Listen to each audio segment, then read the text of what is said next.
we're blessed because we know that God did send his son, and his son came because of his love for each and every one of us. And we know, of course, that our Christ gave his life for us.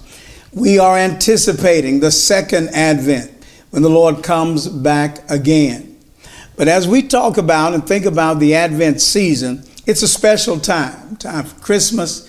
We think about joy, we think about love, hope, peace. That's the time in which we are living in, praying for, hoping for. So I have with me some very good people, members of our church and young people, young adults, who are going to walk us through the Advent season and also their heart, their thoughts about this very special time. So join us in this conversation. Now you all know your pastor. I mean, I'm a type A personality. I jump around a lot. I move a lot. Some people say, you got all this energy, but really it's I do. And I thank God for that. But it's a feeling. It's joy. You know what I mean? One is, from this chair, being able to serve. I mean, that's a good feeling. You understand? Being in this setting, I mean, this is a good feeling. Really, with y'all's participation, especially from these young people, it does stir up something in you.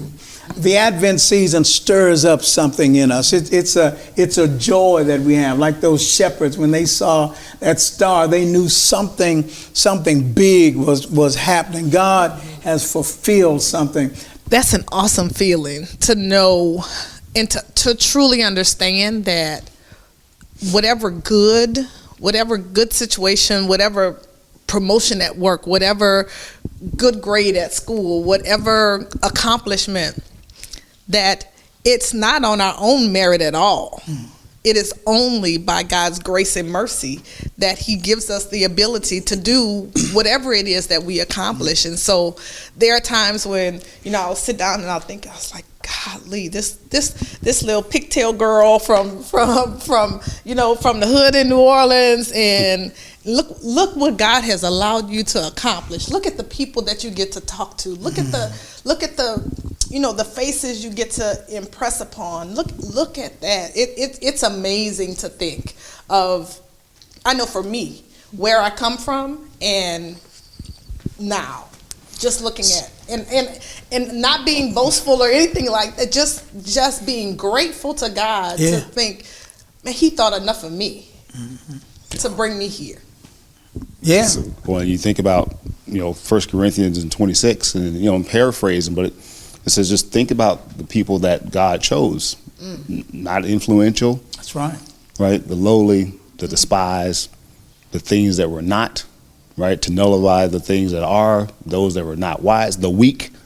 And right. Well, that's that's in the eyes of society. Yeah, that's who I am. Yeah, and to think that God chose me. Me too, brother. Right, for that reason, like I'm in that category, not of noble birth. There was a lot of things that he says God chose that person. Just like the shepherds. Which is, by the way, one of the first professions.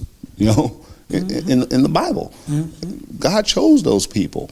God chose me, and you said not to boast, right? And that's the end of that scripture. And I think in verse 31 it says, God chose us. So when you do boast, you boast in the Lord. In the Lord.